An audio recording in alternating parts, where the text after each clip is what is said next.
Hello everybody, welcome back on the Limiter. We have had some shifts around with cars, me and Dan. Again, obviously work's getting in the way, Dan's flat out, I'm flat out as well. To be fair, we've been really busy here at the minute. We're getting quite a lot of cars away and quite a lot of prep work to do. But in the meantime, the M3, the Velvet M3 that we actually had, the one that I had, sold. A collector from Ireland wanted to buy the car, so we did sell that. We got rid of our black RS250 track car, which you saw in Dan's last video, the one that we did. That one's actually gone.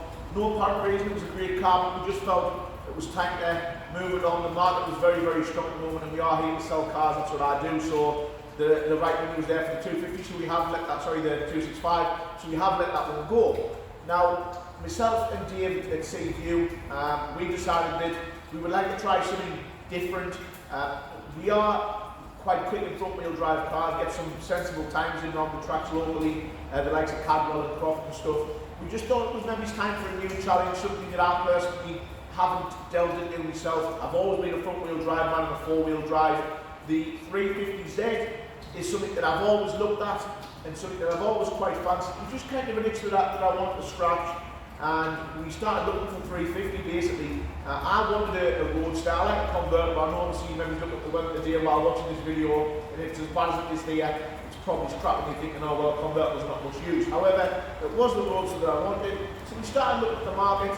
The market of the roadsters was vast. If you're looking for 350Z, they can be anywhere from $3.5 grand for a cheap convertible with rusty arches, all the way up to $8, $9 grand depending on how good of a car that you wanted. So when we started looking, this one popped up. So this was actually over in Belfast in Ireland, and the guy who had the car for quite a while. Obviously when you live in Belfast, it is always hard to sell cars, and when we get some bargains, a lot of them do come from Ireland because it's not an easy thing, you know. Cars in Ireland, people don't want to travel for them, whereas with us, we've got good transport contact, so we don't mind the travel. So obviously this is what we've got. So this is our 350Z convertible. It's a 55 plate car. This is the 270 odd horsepower one. We obviously are into track days and stuff. We were going to track prep one anyway, so when this one popped up, as you can imagine, I was absolutely over the moon.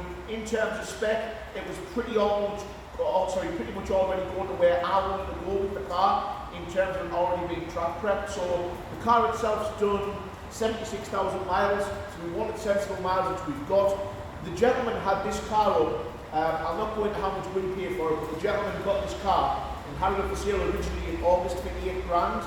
Which the condition of the car, it's actually quite a good price in terms of spec as well. So we've got full history with the car, we've got 2 keys with the car, and obviously all the track prep modes practically ready to go. It's a track ready car. The guy started building the car at the start of furlough to do for track use. It's basically sat in his garage now, not used for the last year since he started adding bits. So everything in the car is pretty fresh that we've got. So in terms of the spec, I'll walk you around close to the car anyway.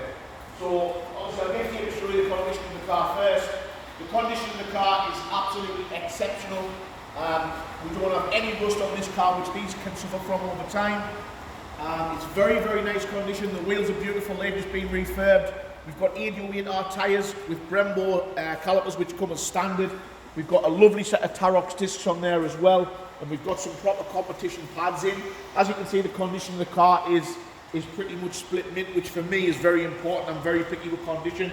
We've got a brand new set of Bride seats, Bride Lomaxes, which size-wise for me, I'm a 36-inch waist. Should maybe cut back on the Greg's passes, but never mind. I'm a 36, so these seats are perfect. We've already got a roll bar in there.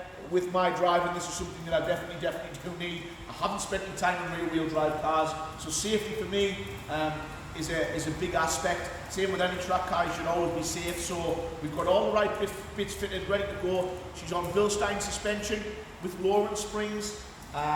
We've got a short shift kit fitted in there as well. It's had a full geometry setup, so it's actually it's track ready. We can jump in this and go and do a track day.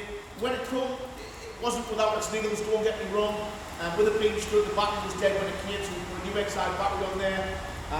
We had some lights on the dash with the being stood again, which we've now sorted out. This is what we're moving into. This is what we're going to try, and we're going to have a go with the rear-wheel drive car. We did do a lot of research in the rear-wheel drive side of things, and one of the better cars to not to drift, but to do track is the rear-wheel drive cars in terms of power and balance. The E36 328i was recommended, which we already have. That's not going to be a track car. and the 350Z. These here, you can put a plenum spacer on these cars as well, which basically lifts the plenum and allows more air in there. Put the plenum spacer in the right kind of mods. We should be touching 300 horsepower with this car, which for a normally aspirated car is very, very good power figures. So the first piece of the puzzle, obviously, I haven't even driven the car yet. Typical of me, start looking at mods and what was recommended for the car. So what we've got is we've just got a Mishimoto intake, Mishimoto quality products. In terms of these comes with a lifetime warranty. I know filters don't really go wrong, but you know, it's nice to get a lifetime warranty with the money that you pay. That's going to be fitted up, that's going to be the first spot. There's our little filter on the end of the intake. We're going to get that fitted up. So we're going to do a little video today, obviously a little slight introduction to the car. There isn't going to be any sort of rolling footage of the car driving just yet, but we're going to show you how to fit an intake on the 350Z today. And this is just an introduction into our new purchase and a new lease of life for us, something totally different. And eventually we'll do videos and we'll show you the car on track. We've booked our first track day straight away as soon as we got it. We've booked on the Croft Race Circuit down in Darlington, UK, and we are on there on Monday coming. Obviously absolutely praying for driving personally, because in the wet I'm going to obviously have a horrific time in this car. No rear wheel drive genius at all. I've spent very little time in rear wheel drive, so I'm going to feel out the sorts of this car, and I know it's going to take some getting used to, but I feel like I've got a good tool in order to do that. So we'll chop the next clip and we'll get on to fitting the air filter.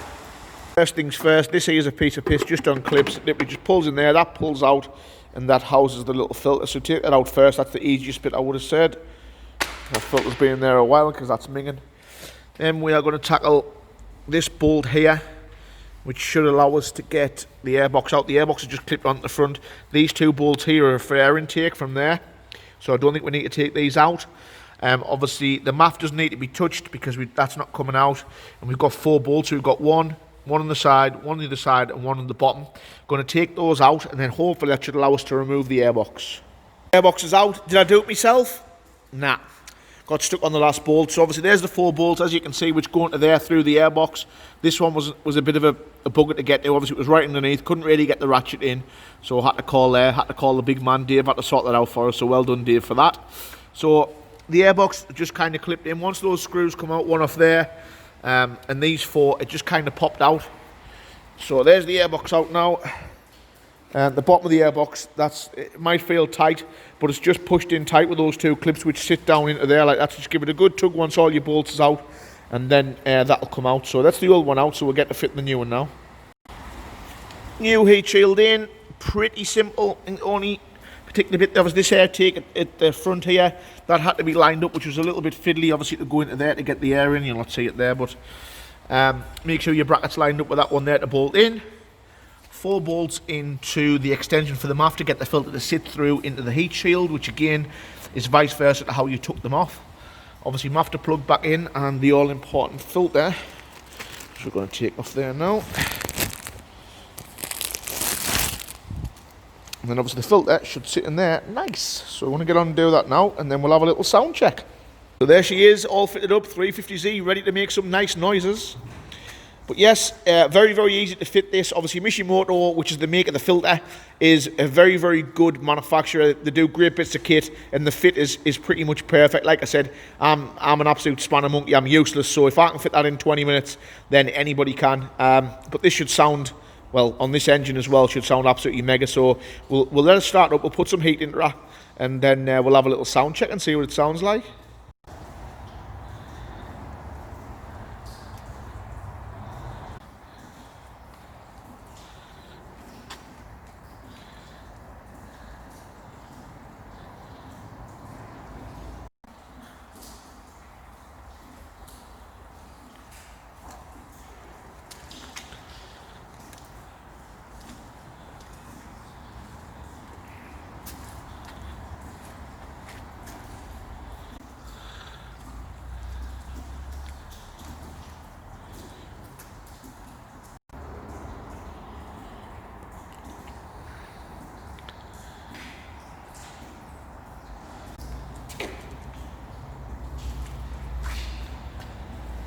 So that's it, filter on, quick and easy, 20-minute job.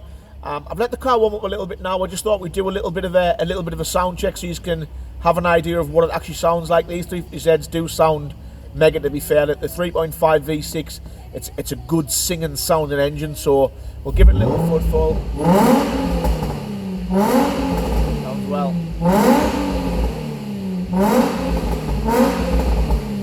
So that gives you an idea. It does sound really nice. We've got a stainless system on this one with a stainless Y pipe on there as well.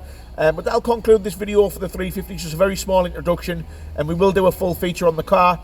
We have got more plans coming for this car very soon, so these can suffer a bit from heat soak on track just through reading up. So we are going to fit a 13-row Mocal oil cooler and a Mishimoto stainless radiator as well, so that'll be coming shortly. But yeah, that's a little 350Z.